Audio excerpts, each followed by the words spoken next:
akan menjelaskan tentang 3 materi hadis pendidikan. Yang pertama yaitu hadis tentang berbakti kepada kedua orang tua. Hadis tentang berbakti kepada kedua orang tua merupakan salah satu ajaran penting dalam Islam yang menekankan kewajiban anak untuk menghormati, menyayangi, dan berbuat baik kepada kedua orang tua mereka.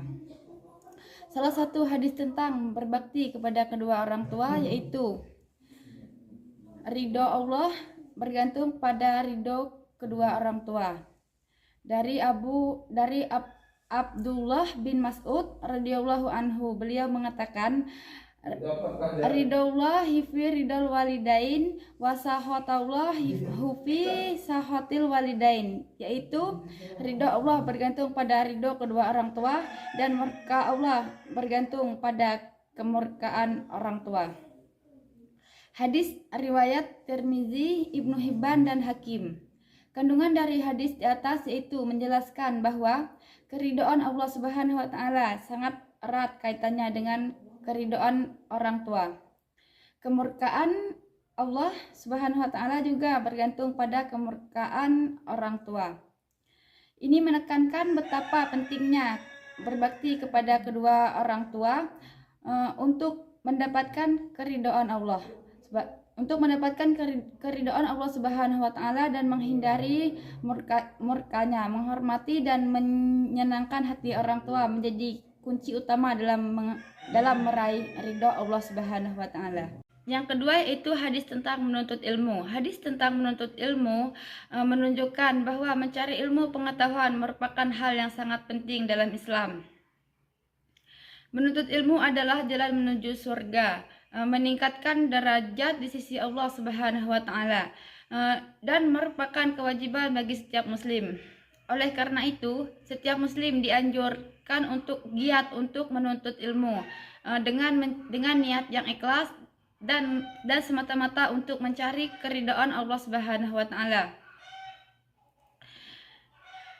Hadis tentang menuntut ilmu yaitu dari Abu Hurairah radhiyallahu anhu, beliau berkata, an Abi Hurairah radhiyallahu anhu anna Rasulullah sallallahu alaihi wasallam idza matal insanun qata'a anhu amaluhu illa min salasati illa min shadaqati jariyati aw ilmi yuntafa'u bihi aw waladi solihin yad'u lahu.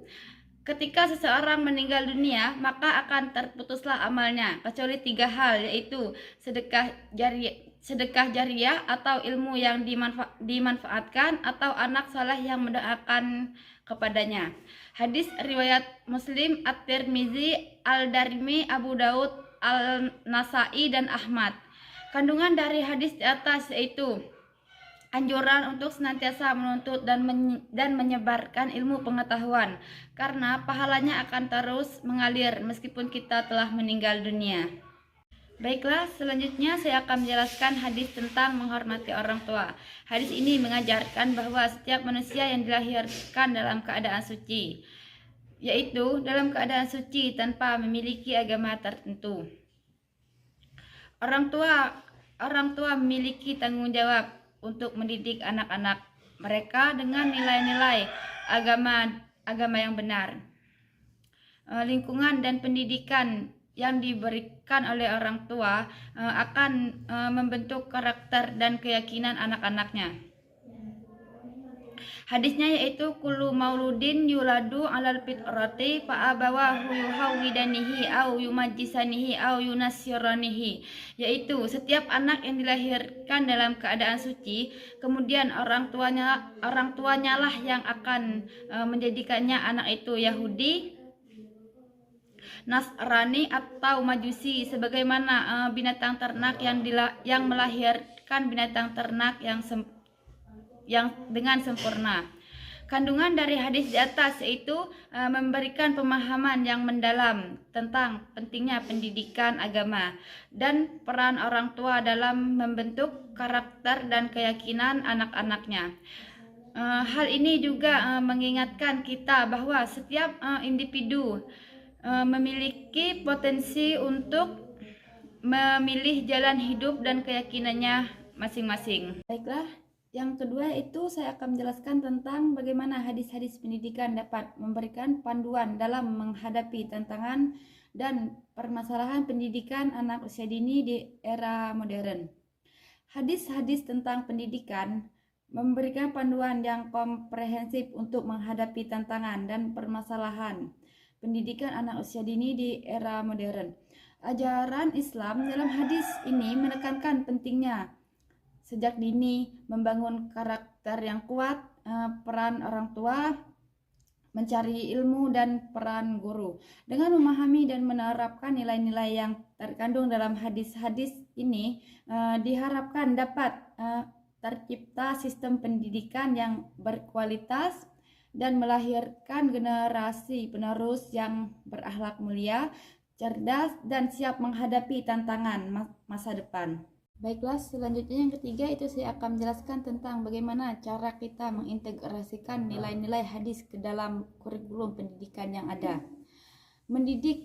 Yaitu dengan mendidik generasi berkarakter mulia membutuhkan integrasi nilai-nilai hadis ke dalam kurikulum. Yang kesatu yaitu menggunakan hadis yang relevan sebagai pedoman dan pembelajaran.